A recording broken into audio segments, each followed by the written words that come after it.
Nobody wants you. Victoria's voice sliced through the ballroom, and before the words even settled, her hand shoved Nina forward. The movement was quick, deliberate. Nina's heel slipped on the polished marble, and she went down before she could steady herself, her palm hitting the floor with a sharp sting. The music didn't stop. Conversation softened, then resumed. A few guests glanced over, then looked away, choosing silence over involvement. Victoria let out a quiet, amused breath. You really can't do anything right, can you? Nina stayed still for a second, her hand pressed against the cold surface. Her breath caught tight in her chest. Then she pushed herself up slowly, smoothing her uniform, as if that could erase what had just happened. I'm fine, she said, her voice low but controlled. Edward Carter didn't move. He took a measured sip of his drink, his expression unchanged. Then stop drawing attention, he said. You're already out of place. Margaret's gaze followed, cool and distant. You should be grateful you're even allowed in this room tonight. The words settled heavier than the fall. Victoria stepped closer, her tone softer but sharper. You belong in the storage house, Nina, not here. Nina looked at her, then at her parents. For a brief moment, something flickered hope. Maybe. Or habit. I didn't do anything, she said quietly. Edward's eyes hardened. You don't have to, a nearby guest murmured. Is she really their daughter? The answer came just as quietly. Does it matter? Victoria smiled. It doesn't. Nina swallowed the response rising in her throat. She straightened, forcing her shoulders back, trying to disappear without actually moving. That had always been her safest option, be present, but unnoticed. Then the room shifted. It was subtle at first. Conversations thinned, attention drifted toward the entrance, and a quiet tension spread through the space. People didn't stop talking, they simply lowered their voices, as if something more important had entered without needing to announce itself. Alexander Volkov. He stepped inside without hesitation, his presence calm, controlled, and absolute. He didn't scan the room for approval or acknowledgement. He didn't need to. His gaze moved once across the crowd, then stopped. On Nina, Victoria noticed immediately. Her posture changed, her smile sharpening as she stepped forward. Mr. Volkov. He passed her without a glance. That was when the silence deepened. He walked straight toward Nina, each step unhurried yet purposeful, the crowd parting without being asked. By the time he reached her, the noise had dropped into a quiet hum. Nina didn't move. She wasn't sure she could. He looked at her for a moment, not past her, not through her, but directly at her, then bent slightly and reached down. Careful, he said, his voice low, steady. His hand closed around hers, firm and certain, pulling her to her feet with ease. The gesture wasn't rushed or performative. It was deliberate, grounding, and suddenly, every eye in the room was on them. Victoria's voice cut in, tight with disbelief. What do you think you're doing? Alexander didn't answer her. He stepped just slightly closer to Nina, enough to shift the space around them, then spoke with quiet certainty. I need her. Victoria blinked, then laughed. You mean me? I don't, he replied. Edward stepped forward, his tone measured, but edged. Mr. Volkov, there seems to be a misunderstanding. My daughter is standing here? Alexander said, his voice even, leaving no room for correction. Margaret folded her arms slightly. And why would you need her? Alexander turned his head just enough to acknowledge them, then said, because she's the only one here who isn't pretending. The words settled into the room, and this time, no one moved. Victoria's expression hardened. She's nothing. Alexander's gaze shifted to her, calm but sharp. Then that says more about you than it does about her. Nina felt her pulse rise, steady and heavy, something unfamiliar building beneath the surface. Edward tried again, firmer now. We have a long-standing business relationship. I suggest you choose your words carefully. Alexander met his eyes. I am. A brief pause then, and I'm reconsidering that relationship. The tension snapped into something real. Margaret's composure tightened. You're overreacting. No, he said. I'm paying attention. Victoria stepped forward, her voice rising. You don't know anything about this family. Alexander's tone remained calm, but it carried a finality that silenced her. I know enough. Then, clearly, you don't deserve respect. The room held its breath, And I don't work with people who treat their own daughter like a liability. He continued. I'll be reviewing every agreement I have with your company. Edward's jaw tightened. That would be a mistake. Alexander didn't look away. Ignoring this would be the mistake. Then he turned back to Nina. Can you walk? He asked. Nina nodded. Yes. He extended his hand again. Come with me. She hesitated, just for a moment. Not because she doubted him, but because she needed to look once more. Nina, Margaret said quietly, don't embarrass us. Nina let out a slow breath. For once, she said, her voice steady. I think you've done that yourselves. She placed her hand in his. The reaction was immediate whispers, shifting glances, quiet shock rippling through the room. Victoria's voice sharpened behind them. This isn't over. Alexander didn't turn. It rarely is. He led Nina forward, away from the center of the room, past the people who had watched her fall and chosen silence. Each step felt unfamiliar, like walking into something she hadn't believed was meant for her. Alexander didn't release Nina's hand as they stepped out of the ballroom. The doors closed behind them with a soft, almost polite sound, but the noise inside voices, whispers, judgment lingered like an echo she couldn't quite shake. For a moment, neither of them spoke. The hallway outside was quieter, lined with warm lighting and polished wood that felt worlds away from the sharp tension they had just left behind. Nina finally let out a breath she hadn't realized she was holding. You didn't have to do that, she said, her voice steadier than she expected, though her pulse was still uneven. Alexander glanced at her, not slowing his pace. Yes, I did. That was my family, she added, almost reflexively, as if the word still held weight. That was not a family, he replied, his tone calm but firm. That was a hierarchy. She didn't answer immediately. The distinction settled somewhere deeper than she was ready to admit. As they reached the exit, a valet hurried forward, opening the door. Cool night air replaced the suffocating warmth of the ballroom, carrying with it the distant hum of the city. A black car waited at the curb, sleek and understated. Alexander guided her toward it, his hand still lightly at her back, not controlling, not pushing, just present. I can go back, Nina said suddenly, stopping just short of the car door. I mean, I should probably finish my shift. He looked at her then, fully, his expression unreadable for a moment. Do you want to? The question caught her off guard.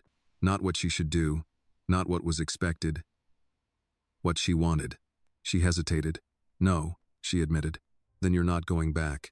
It sounded simple when he said it, as if decisions like that didn't come with consequences. As if walking away from everything she had known, even if it had never truly been hers, was just another step. The driver opened the door. Alexander gestured for her to get in first. Nina paused again, her eyes drifting briefly toward the glowing windows of the ballroom behind them. Somewhere inside, her sister was still furious, her parents already calculating the damage. For years, that had been her world, something she endured, something she survived. Now she was standing outside of it. She got into the car, and just like that, Nina chose something different for the first time. If you were in her place, would you have walked away or stayed? Tell me where you're watching from and share your answer in the comments. If this moment spoke to you, don't forget to like and subscribe to follow the rest of her story. The door closed softly behind her, sealing the moment in place. Alexander followed, sitting beside her, and the car pulled away from the curb without hesitation. Through the window, the hotel lights blurred into streaks, then faded as they turned onto a quieter street. For a while, the only sound was the low hum of the engine. Nina rested her hands in her lap, staring down at them as if expecting them to shake again. They didn't. That surprised her. You're not going to ask me where we're going? Alexander said after a moment. She glanced at him. Should I be worried? No. Then I don't need to ask. A faint hint of something crossed his expression, approval, maybe, or quiet amusement. You trust people easily. She shook her head. No. I just know when I have no better option. That's not the same thing. Maybe not, she said, then looked back out the window. But it's honest. He didn't respond right away. Instead, he leaned back slightly, watching her with a kind of attention she wasn't used to, not intrusive, not demanding, just deliberate. You didn't defend yourself, he said eventually. Nina let out a small breath. I tried that once. It didn't change anything. And tonight, she thought about it. About the fall, the silence, the way the room had shifted only when he stepped in. Tonight wasn't about me defending myself, she said. It was about you deciding I was worth defending. That bothers you. A little, she admitted. I don't want to need someone to do that for me. You don't, he said, but that doesn't mean you should tolerate people who think you're less than them. She turned toward him slightly. You don't even know me. I know enough. That's what you said back there, she replied. What exactly do you think you know? He held her gaze for a moment before answering. You didn't argue. You didn't beg. You didn't try to win anyone over. You just stood there and took it. That's not exactly a compliment.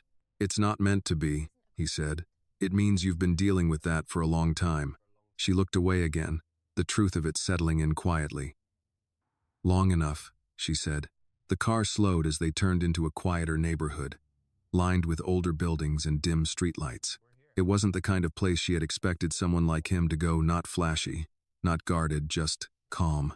We're here, the driver said. The car stopped in front of a modest building with large windows and warm light spilling out onto the sidewalk. A small sign hung above the door, understated but inviting. Nina frowned slightly. This isn't what I expected. Alexander opened the door and stepped out, then offered his hand again. That's the point. She hesitated only briefly before taking it and stepping onto the sidewalk. The air felt different here, lighter, quieter, real, in a way the gala hadn't been. What is this place? She asked. A place where people don't pretend, he said simply. At least not as much. He pushed the door open, and the soft sound of a bell echoed inside. The space was warm, filled with the scent of coffee and baked bread. A few people sat at small tables, talking quietly, none of them looking up with the kind of curiosity she had felt all night. No one cared who she was. For the first time that evening, that felt relieving. You come here often? She asked. Sometimes, he said, when I want to think. And you brought me here because you needed to breathe, he replied. She let out a small, almost surprised laugh. You make it sound simple. It is simple, he said. You just haven't been allowed to live that way. They moved toward a table near the window. Nina sat down slowly, her body still catching up to everything that had happened. The quiet here wasn't heavy. It didn't press down on her. It gave her space. She rested her hands on the table and looked at him. What happens now? Alexander didn't answer immediately. He pulled out the chair across from her and sat down. His posture relaxed, but his gaze still focused. That depends on you, he said. She frowned slightly. On me? Yes. That's new. It should have been that way from the beginning. Nina held his gaze, searching for something, an angle, a condition, a hidden expectation. You're not asking for anything? Not tonight. Why? He leaned back slightly, his expression steady. Because tonight isn't about what I want. The simplicity of that answer unsettled her more than anything else he had said. For years, everything had come with a condition. Every word, every gesture, every moment of attention had a price attached to it. This didn't. She exhaled slowly, letting the tension ease just a little. I don't know what to do with that. You'll figure it out, he said. She studied him for a moment longer, then nodded slightly. Maybe. Outside, the city moved on as it always did, unaware that something had shifted for her in a way she couldn't yet fully understand. Inside, for the first time in a long time, she wasn't waiting for the next insult, the next command, the next reminder of where she stood. She was just sitting there, and that, more than anything, felt unfamiliar. Nina didn't realize how long she had been sitting there until the waitress came by a second time, quietly refilling her coffee without asking. The warmth of the cup in her hands grounded her, something simple and steady, nothing like the sharp edges she had left behind at the gala. Across from her, Alexander remained composed, watching the room the way he seemed to watch everything, calm, aware, never distracted. You're not used to quiet, are you? He asked, his voice low but clear. Nina gave a faint smile, though it didn't quite reach her eyes. Not this kind. Where no one's waiting for you to mess something up. He tilted his head slightly. And you think they were waiting for that tonight? I don't think, she said. I know. She took a small sip of coffee, then added, "It's easier for them if I fail. It proves they were right about me." "And were they?" She met his gaze. "No." The answer came faster than she expected, firm, almost instinctive. Then she hesitated, as if surprised by her own certainty. "But it doesn't change anything. It changes everything," he said. "You just haven't acted on it yet." She let that sit between them, unsure whether to argue or accept it. Before she could decide, the bell above the cafe door rang again. This time, the shift in the air was different, not heavy like the ballroom, but sharp, disruptive. Nina didn't need to turn around to know. Victoria's voice came first. "So this is where you ran off to."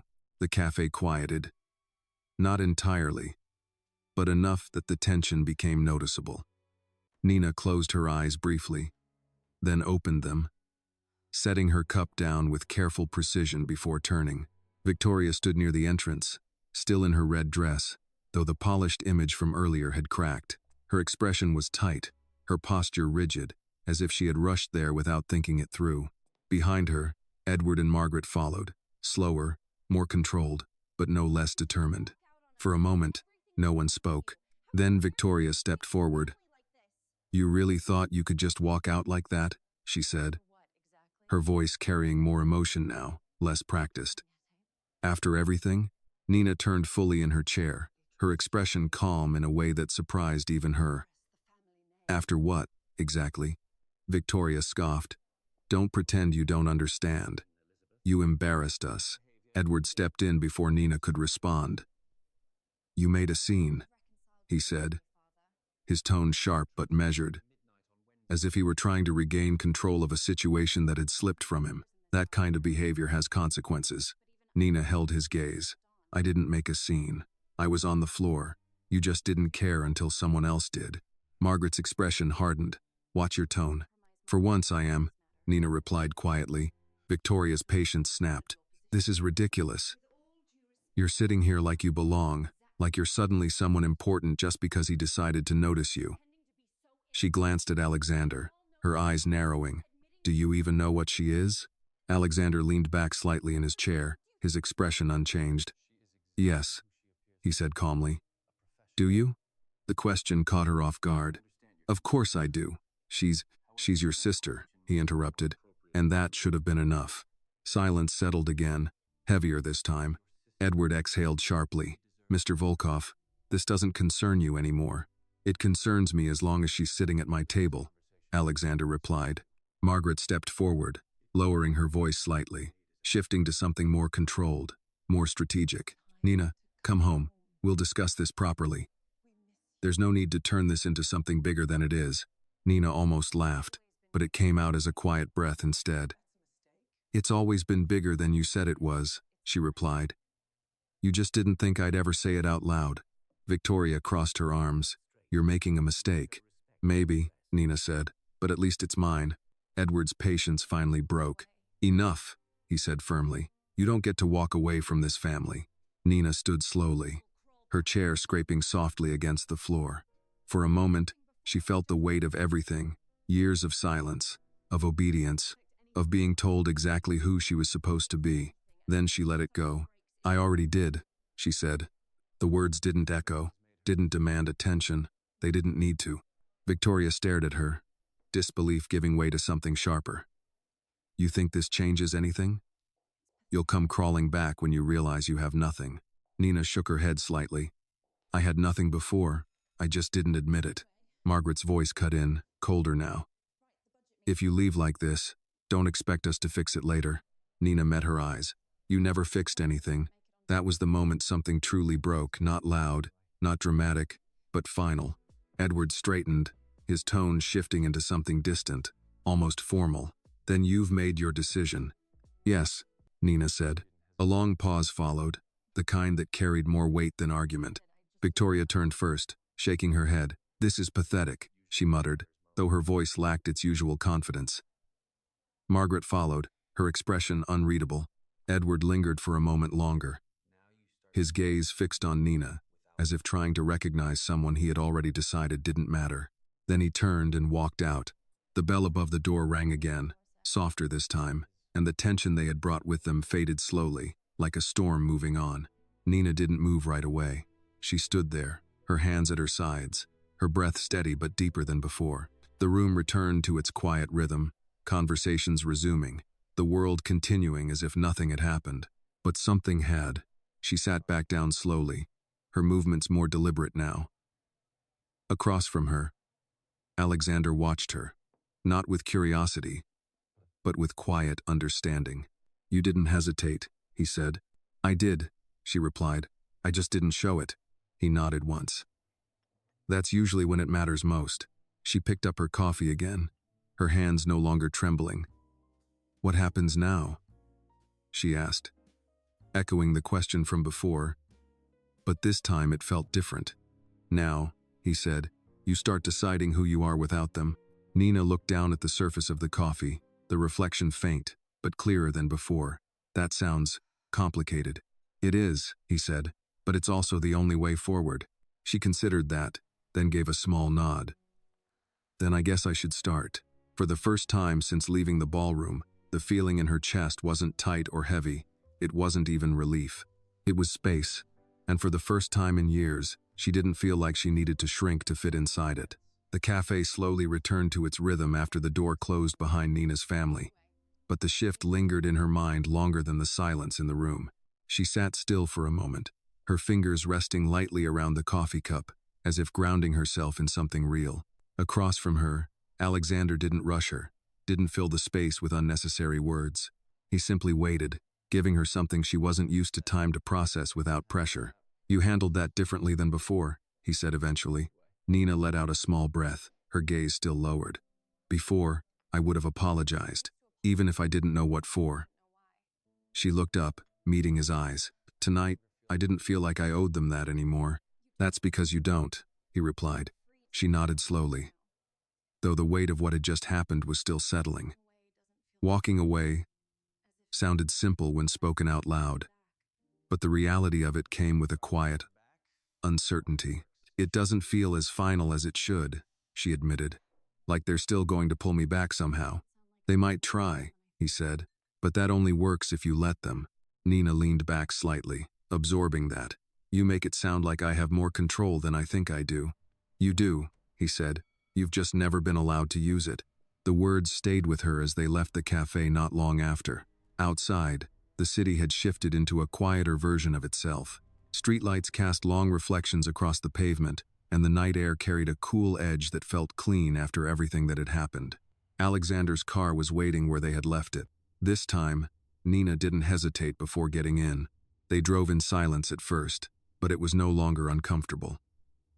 Nina watched the city pass by through the window storefronts closing, people walking home, lights flickering in apartment windows. It felt ordinary in a way her life never had been. "Where are we going?" she asked after a while. "My place," he answered simply. She turned slightly toward him, not alarmed, just curious. "You're very direct." "It saves time." She considered that, then nodded. "Fair enough." The car turned into a quieter part of the city, where buildings stood taller but less crowded, their architecture older, more deliberate. When they stopped, Nina stepped out and looked up at the building in front of her. It wasn't extravagant, but it carried a quiet authority, like it didn't need to prove anything. Inside, the space was just as controlled. Clean lines, warm lighting, everything in its place. It didn't feel cold, but it wasn't overly personal either. It felt like a place built on discipline rather than comfort. Nina stepped inside slowly, taking it in. "You live here alone?" she asked. "Yes." "No family nearby?" He paused for a brief moment before answering. "No." There was something in the way he said it that told her not to push further. She nodded and moved a little deeper into the room, her fingers brushing lightly against the back of a chair, testing the reality of where she was.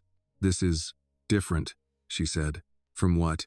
"From everything I know," she admitted. He walked past her, setting his jacket aside. "That's not a bad thing." She gave a small smile. "I'm still deciding." A quiet pause followed, but it didn't feel empty. Nina moved toward the window, looking out at the city below. From here, everything looked smaller, distant, manageable. "What happens tomorrow?" she asked without turning around. Alexander leaned slightly against the edge of the table, watching her. That depends on what you want to do. She let out a soft breath. You keep saying that like I'm supposed to have an answer. You're supposed to start thinking about one. She turned to face him, her expression more serious now. I've never had to think about it. Everything was already decided for me. Then tomorrow is where that changes. She studied him for a moment, searching for any sign of expectation, any hidden condition. And you're just going to help me figure that out? I'm giving you the option, he said. What you do with it is up to you. Nina walked back toward the center of the room, slower this time. Why? She asked. Why me? He didn't answer immediately. Instead, he crossed the space between them, stopping just close enough to hold her attention without overwhelming it. Because you didn't break, he said. She frowned slightly. I did, more times than you think. You bent, he corrected. That's different. The distinction lingered in the air. Nina looked down briefly, then back up. And what if I don't know how to stand on my own yet? Then you learn, he said, but not by going back to where you were. She nodded slowly. I don't want to go back. Good. Silence settled again, but it felt steadier now, more grounded. Nina glanced around once more, then let out a small breath that almost sounded like relief. This is the strangest night of my life. Alexander's expression softened just slightly. It's also the first honest one. She let that sink in, then gave a faint, thoughtful smile. I think you might be right. For a moment, neither of them spoke. The city lights flickered through the window, casting quiet reflections across the room. Then Nina said, almost to herself, I don't feel like bad luck right now. Alexander watched her carefully. That's because you're not. She met his gaze, and for the first time, she didn't question it. Not immediately. Instead, she let the idea exist, even if she wasn't fully ready to believe it yet. And somewhere between the silence and the city outside, something steady began to take shape, something unfamiliar, but undeniable. Nina didn't sleep much that night. The apartment was quiet, too quiet at times. And even though Alexander had given her space, offering the guest room without question, without expectation, her mind refused to settle. She lay awake, staring at the ceiling, replaying the evening in fragments. The fall, the silence, his hand pulling her up, the way her father had looked at her like she no longer existed. Each moment felt sharp, but different now, as if distance had taken away some of its power.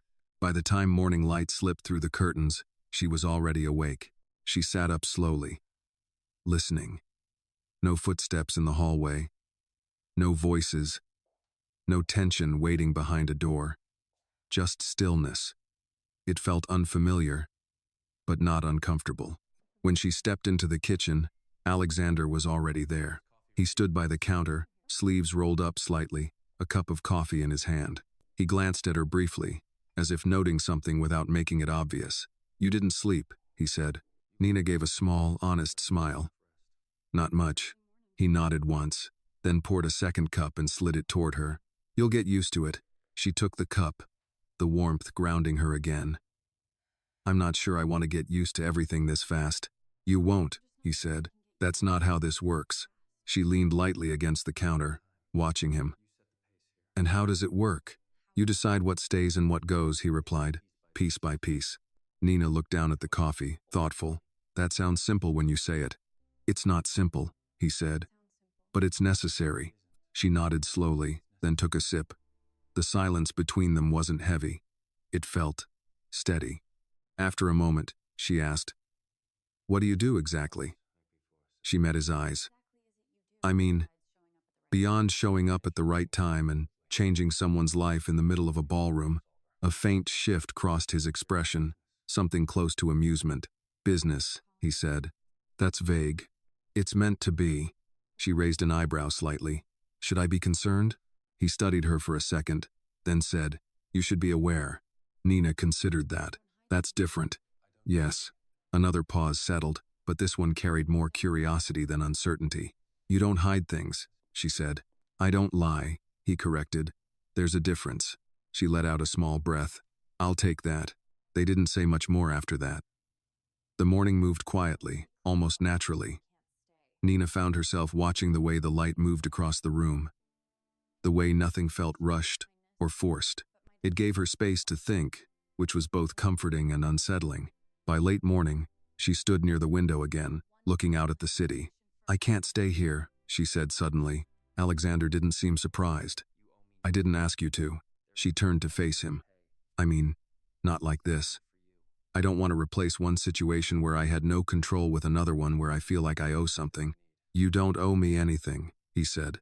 "I know," she replied, "but I need to prove that to myself."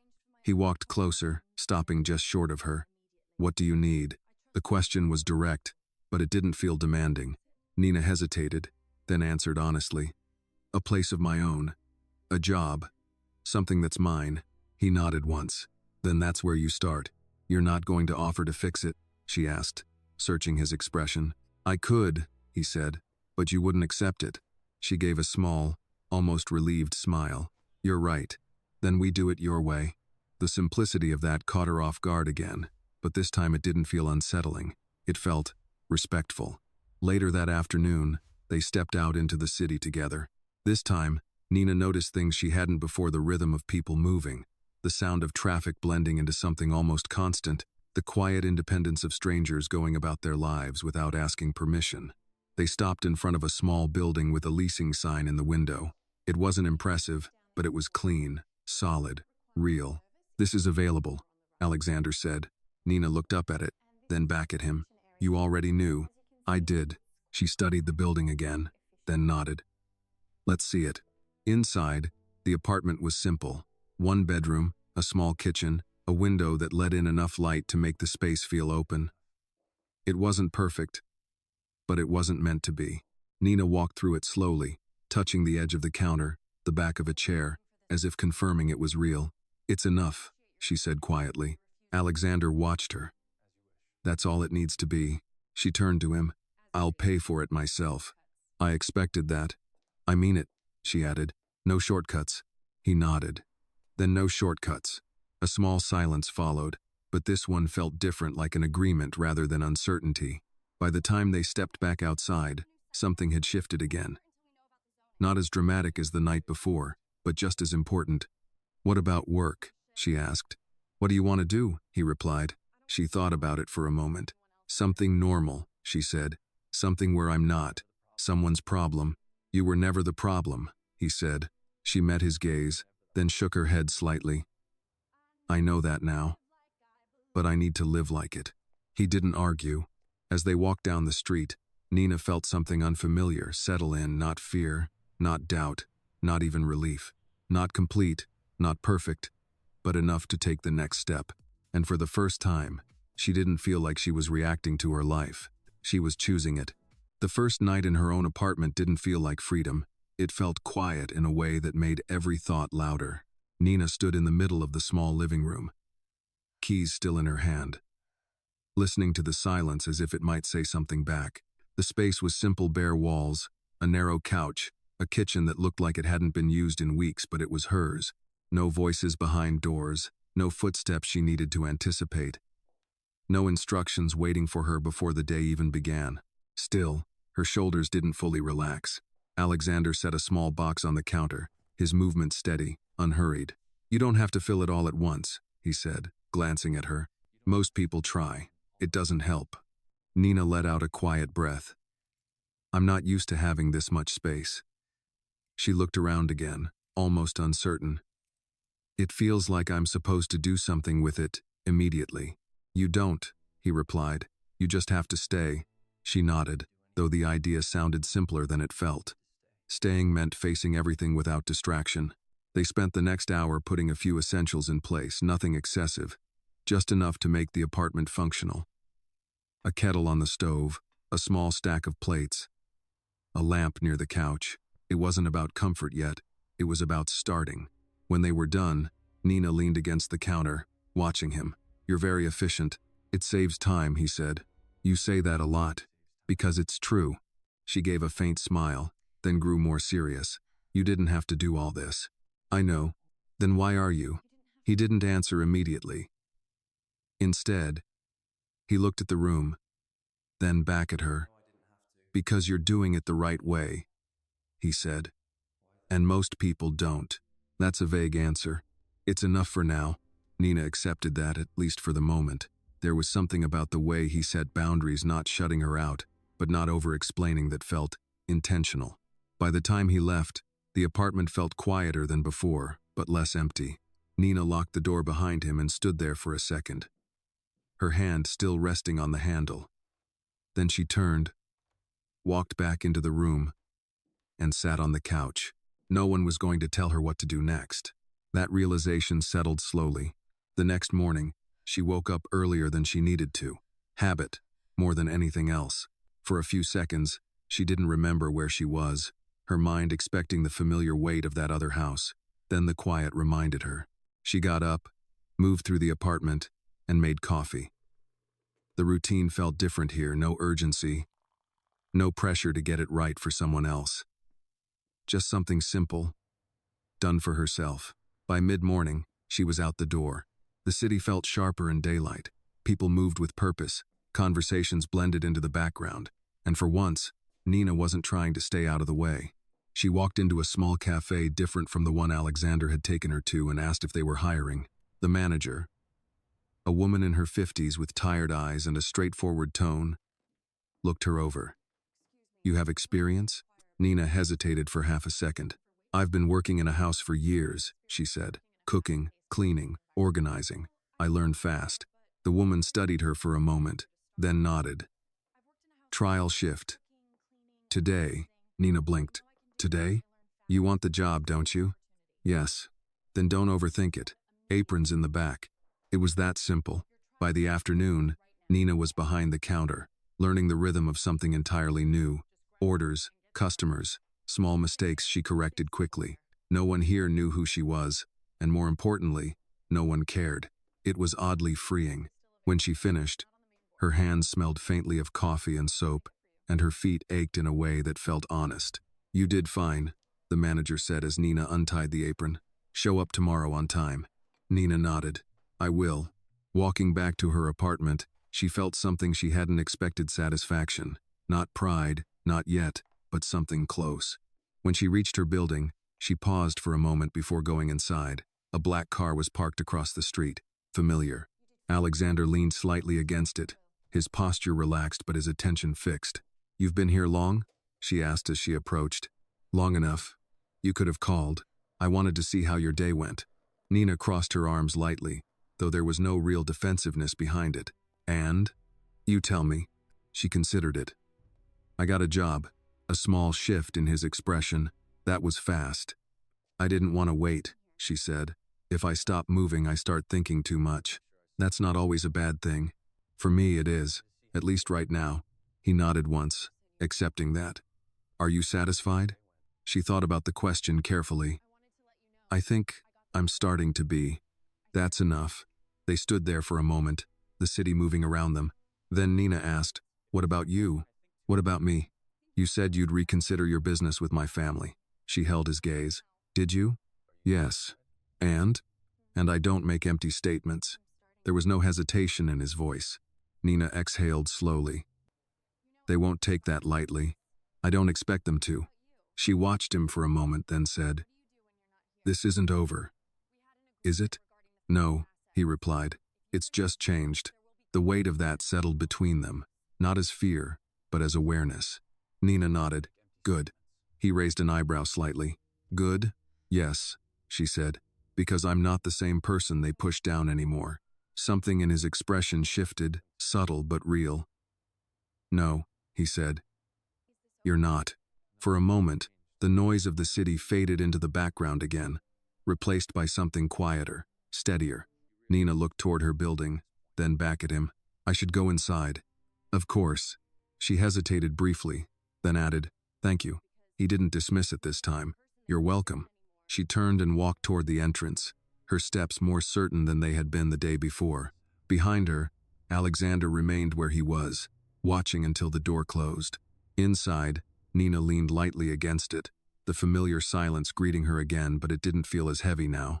Outside, the world was still moving, still unpredictable, still complicated, but inside, for the first time, she had something that belonged to her, and she was starting to understand what that meant.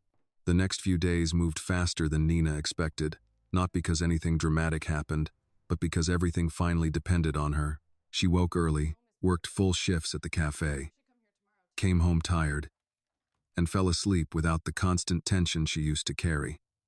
It wasn't easy, but it was real, and that mattered more than comfort. By the fourth day, she had learned the rhythm of the place. Orders came in waves, regular customers spoke in familiar tones, and mistakes became less frequent. The manager, Diane, didn't offer praise easily, but she also didn't correct Nina as often, which said enough. "You're thinking too much when it's slow," Diane said one afternoon, wiping down the counter. "Hands keep moving. Mind stays clear. That's how you last in this job." Nina nodded, adjusting the cups on the shelf. "I'm used to being watched," she admitted.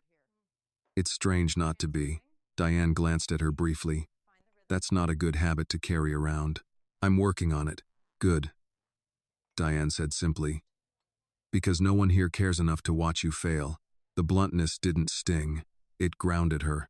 That evening, Nina stayed a little longer after closing, helping wipe down tables and restock supplies. It wasn't required, but it gave her something to focus on. When she finally stepped outside, the sky had already darkened, the streetlights casting long reflections across the pavement. She walked at a steady pace, her mind quieter than it had been in years. That was when she noticed the car. It wasn't Alexander's. This one was older, parked across the street, engine off. At first, she thought nothing of it. Then she kept walking, and it stayed in her peripheral vision longer than it should have. Nina slowed slightly. The car didn't move. She reached her building and stepped inside. Her pulse steady, but more alert now. Once the door closed behind her, she exhaled, telling herself it was nothing. The city was full of parked cars. Still, the feeling lingered. Upstairs, she set her bag down and moved through the apartment, turning on a lamp, checking the windows without thinking too much about why. Everything was as she left it. Then her phone buzzed. A message from an unknown number. "Still pretending you belong out there?" Nina stared at the screen, her chest tightening slightly. She didn't respond. Another message came seconds later. "You really think he's going to keep you?" This time, she knew. "Victoria." Nina set the phone down, her expression unreadable. For a moment, the old instinct returned. Ignore it. Stay quiet. Don't escalate. But something had changed. She picked the phone back up and typed, "I'm not waiting to be kept." The reply came almost immediately. "You always needed someone to decide your worth." Nina paused, reading it once, then again. The words were familiar, but they didn't land the same way anymore. She typed again, "Not anymore." This time, there was no immediate response. Nina placed the phone on the table and stepped back, letting the silence settle. Her heart was beating faster now, but not from fear. It felt like something else, something steadier, more controlled. A knock at the door broke the moment. 3 firm taps. She didn't move right away. Another knock. Same rhythm. Nina walked toward the door slowly, her hand hovering near the handle. "Who is it?" she asked. "Alexander." She opened the door. He stood there, his expression calm but sharper than usual, as if something had already put him on edge. His eyes moved past her briefly, scanning the room before settling back on her. "You're all right?" he asked. "Yes," she said. "Why wouldn't I be?" He stepped inside without waiting, closing the door behind him. "Your name came up tonight." Nina frowned slightly. "Where?" "With people who don't ask questions unless they already have answers." She crossed her arms lightly. "That sounds vague." "It's meant to be," he said, then looked at her phone on the table. "Have you heard from your family?" "Victoria," Nina replied. "Just messages." He nodded once, as if confirming something. "It won't stay at that level." Nina studied him carefully. "What does that mean?" "It means they're losing control," he said. "And people like that don't step back quietly." She let out a slow breath, absorbing that. "I figured as much. You should be careful." "I am," she said. "I noticed a car outside earlier. That caught his attention." "Describe it." She did, as precisely as she could. He listened, then nodded once. "I'll have it checked." "You don't have to." "I do," he said, not harsh, just certain. "Because this isn't just about you anymore." Nina held his gaze. "I didn't ask you to handle this." "You didn't have to." A brief silence followed, heavier than before. Nina stepped back slightly. giving herself space to think. I don't want to go back to being protected like I can't handle things. That's not what this is, he said. Protection isn't control, it's awareness. She considered that, then nodded slowly. All right. He relaxed slightly, though his focus didn't shift. Good. For a moment, neither of them spoke. Then Nina said, They won't stop, will they? No. She looked down briefly, then back up. Then I won't either. Something in his expression changed approval, but quieter than before. That's the right answer, he said. Nina moved toward the window, glancing out at the street below. The car was still there. This time she didn't look away. Behind her, Alexander watched without interrupting. The silence in the room wasn't empty anymore. It was preparation. And for the first time, Nina didn't feel like she was waiting for something to happen to her. She felt like she was ready for it. The car was gone the next morning. Nina noticed it the moment she stepped out of her building, her eyes scanning the street without thinking, her body already adjusting to a new awareness she hadn't known a week ago. The space where it had been parked was empty, just another stretch of curb blending into the rest of the city. For a second, she felt a flicker of relief, but it didn't last. Things didn't just disappear without a reason. She walked to work at the same steady pace, her posture relaxed, her expression neutral. From the outside, nothing about her had changed. Inside, every detail registered sharper. Reflections in windows, footsteps behind her, the rhythm of movement around her. Not fear, awareness. At the cafe, Diane glanced up as Nina tied her apron. You're early again, she said. Couldn't sleep, Nina replied. Diane studied her for a moment. You don't look tired. I'm not, Nina said, then added, just focused. Diane nodded once, satisfied. Good, busy day, stay sharp. The morning passed quickly. Orders came in steady. Conversations blurred into background noise. And Nina moved through it all with a kind of clarity she hadn't felt before. She wasn't just reacting anymore. She was paying attention. Around noon, the door opened, and a man stepped inside. He didn't stand out at first glance. Mid-40s, average build, dressed simply, but he didn't move like the others. He paused just a second too long at the entrance, his gaze sweeping the room not with curiosity, but with intent. Nina noticed. He stepped forward, approaching the counter. Coffee, he said. Black or black? His tone was flat, controlled, not rude, not friendly. Nina nodded, turning to prepare the drink, her movement steady.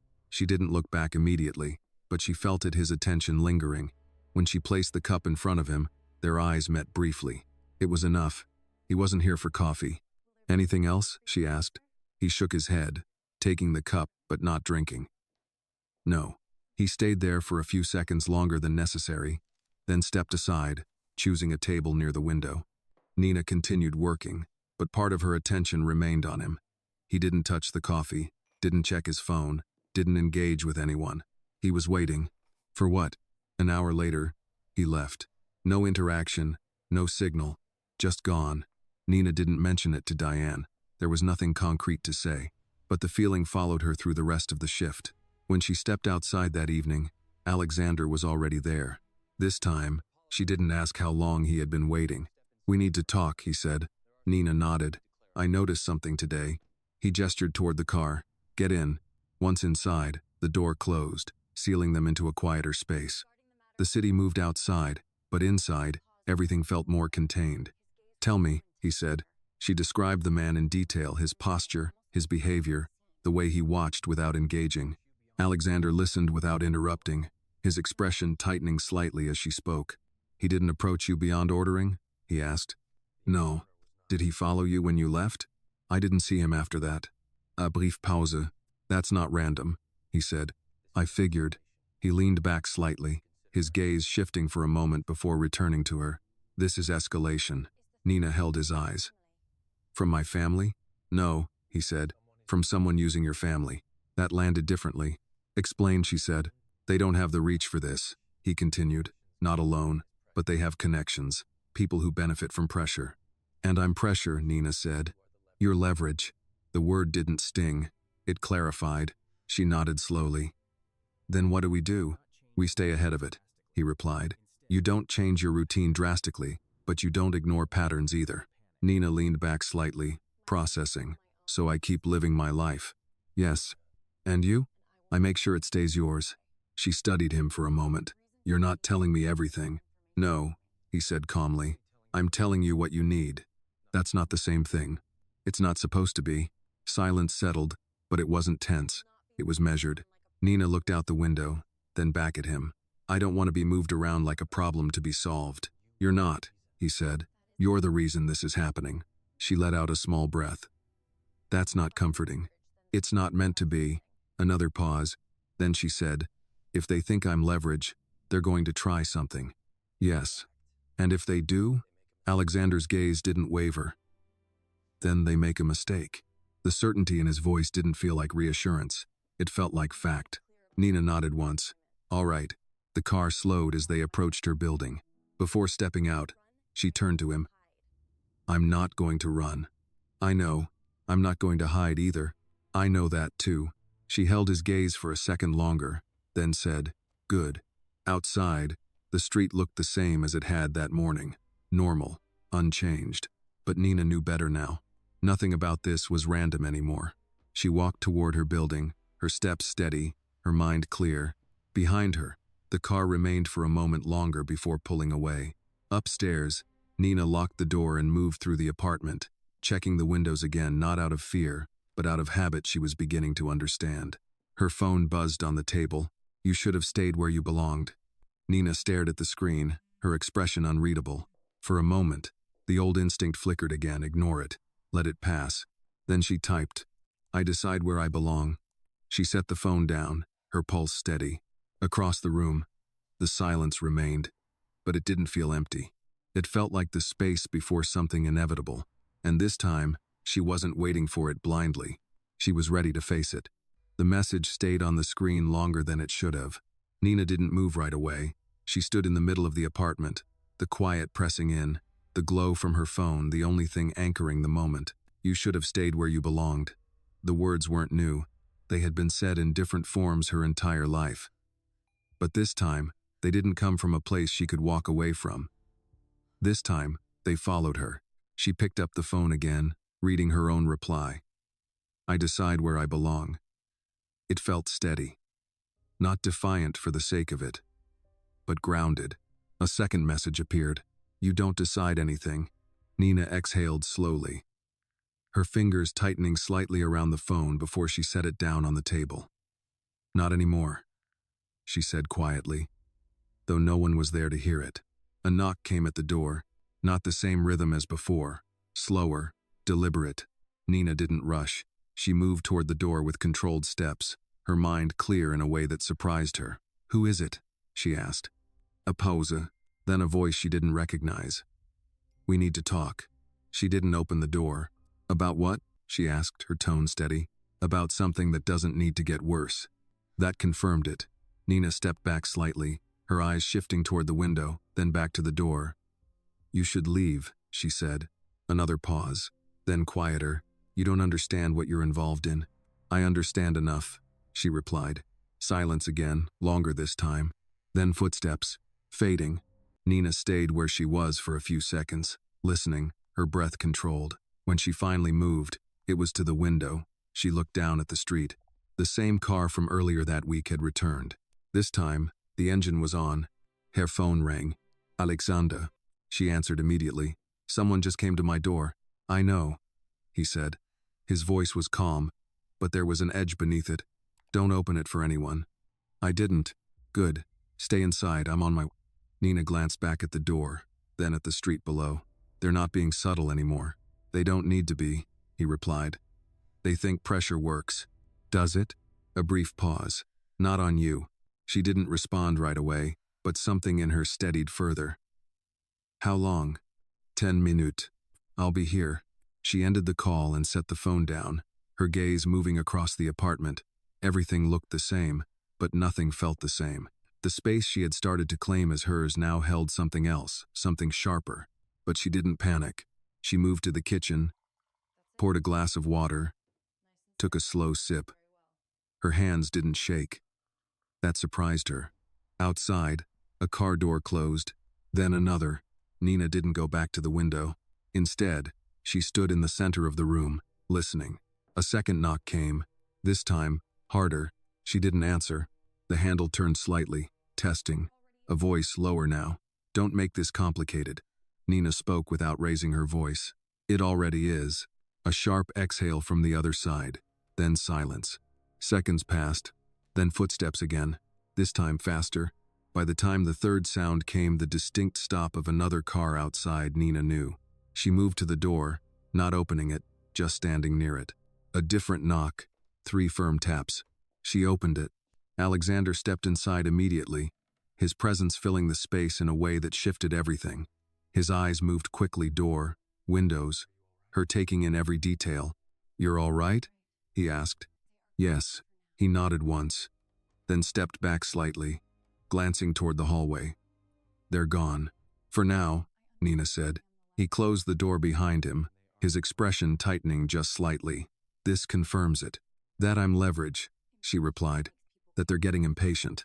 Nina crossed her arms lightly, her posture steady. "Then they'll make a mistake." His gaze met hers. "That's what I'm counting on." A brief silence settled. Then she asked, "Who are they?" He hesitated for a fraction of a second, then said, "People who think pressure creates control." "That sounds familiar." "It should." She nodded slowly. "My family didn't start this." "No," he said, "but they opened the door." Nina looked toward the entrance, then back at him. "Then it ends with me closing it."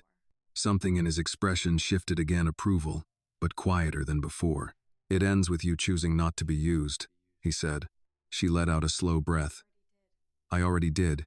Another pause, heavier now, but not uncertain. "What happens next?" she asked. Alexander stepped closer, his voice steady. "Next, they try again, but this time, they won't knock." Nina absorbed that without flinching. "Then I won't wait for them to." He studied her for a moment, then nodded. "Good." Outside, the city moved as it always did, cars passing, distant voices, the quiet rhythm of a place that never stopped. Inside, the air felt different. Not tense, not afraid. Nina walked back toward the window, this time looking down without hesitation. The street was clear again, the car gone. The moment passed but not finished. Behind her, Alexander remained still, watching. After a moment, she spoke, not turning around. "They think I'm still the person they pushed down." "They're wrong." She nodded slightly. "I know. That was the difference. Before, she had needed someone to tell her that. Now, she believed it herself." She turned back toward him, her expression calm, certain. "I'm not going anywhere. I didn't expect you to." A faint, almost quiet understanding passed between them. Whatever came next, it wouldn't find her unprepared. And for the first time, the idea of what was coming didn't feel like something to survive. It felt like something to face.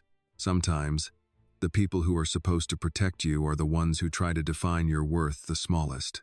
This story reminds us that value is not given by family, status, or approval. It is something we claim through our choices. True strength is not in being saved, but in deciding to stand up, even when no one expects you to. And in the end, justice is not always loud or kind, but it comes to those who stop accepting what they were told they deserve and start choosing who they become. This video is a work of fiction created with the assistance of artificial intelligence. All characters, events, and situations are not real and do not represent any actual people or true stories. The content is intended for storytelling and emotional illustration only.